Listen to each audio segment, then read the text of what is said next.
पुरी धाम की पावन भूमि, जहाँ हर श्वास में जय जगन्नाथ की ध्वनि गूंजती है। एक दिन मंदिर के भीतर प्रभु जगन्नाथ जी शांत भाव से विराजमान थे, पर आज उनके मुखमंडल पर हल्की गंभीरता थी। लक्ष्मी जी ने देखा और पूछा, प्रभु, आज आप कुछ चिंतित लग रहे हैं? जगन्नाथ जी मुस्कुराए। देवी, मुझे चिंता नहीं, पर एक प्रश्न है। कैसा प्रश्न प्रभु? क्या मेरे भक्त मुझे इसलिए प्रेम करते हैं कि मैं भगवान हूँ या इसलिए कि मैं उन्हें देता हूँ? लक्ष्मी जी ने कहा, प्रभु, आपके भक्त तो आपसे निष्काम प्रेम करते हैं। जगन्नाथ जी बोले, तो क्यों न आज परीक्षा ली जाए। इतना कहकर प्रभु ने अपने बड़े भ्राता बलभद्र जी की ओर देखा।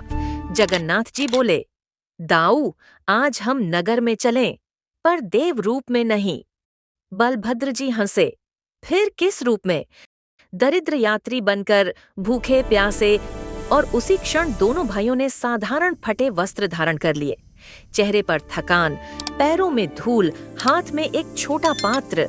वे एक बड़े महल नुमा घर पहुंचे। अंदर से संगीत और हंसी की आवाज आ रही थी। दरवाजा खटखटाया। एक अमीर सेठ बाहर आया। क्या चाहिए? जगन्नाथ जी बोले, महाराज, हम यात्री हैं, कई दिनों से भूखे हैं। सेठ ने ऊपर से नीचे तक देखा। भोजन तो है, पर यह कोई धर्मशाला नहीं। दरवाजा बंद। बलभद्र जी ने मुस्कुराकर कहा, दाऊ समझ गए? जगन्नाथ जी बोले, जहां अहंकार है वहां अन्न भी पत्थर हो जाता है। अब वे एक पुजारी के घर गए। पुजारी ने उन्हें बैठाया। ऊंची ऊंची बातें की।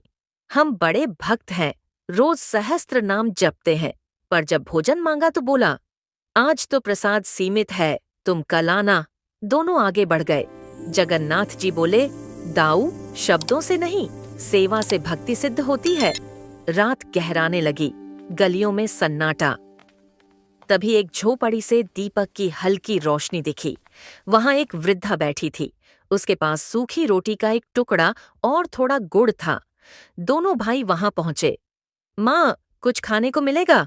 वृद्धा ने तुरंत अपने हिस्से की रोटी आगे बढ़ा दी। बेटा, मेरे पास तो बस इतना ही है, पर तुम खा लो। और आप? बलभद्र जी ने पूछा। वृद्धा हंसी। तुम्हें खिलाकर ही तो पेट भर जाता है। दोनों भाइयों ने प्रेम से रोटी खाई। जाते जाते जगन्नाथ जी ने पूछा, माँ, तुम्हें बदले में क्या चाहिए? वृद्धा बोली, बस इतना कि प्रभु मुझे कभी भूले नहीं। इतना सुनते ही दोनों ने अपना दिव्य रूप धारण किया। चारों ओर प्रकाश फैल गया। झोपड़ी स्वर्णमयी हो उठी। वृद्धा स्तब्ध, आंसू बहते जा रहे थे। जगन्नाथ जी बोले, माँ, तूने मुझे नहीं, प्रेम को भोजन कराया है। तूने अपने हिस्से का त्याग किया, इसलिए तुझे वैकुंठ नहीं, मेरा नित्य धाम मिलेगा। सुबह जब मंदिर में मंगला आरती हुई तो पुजारियों ने देखा, भगवान के अधरों पर गुड़ का कण लगा हुआ है। सभी चकित।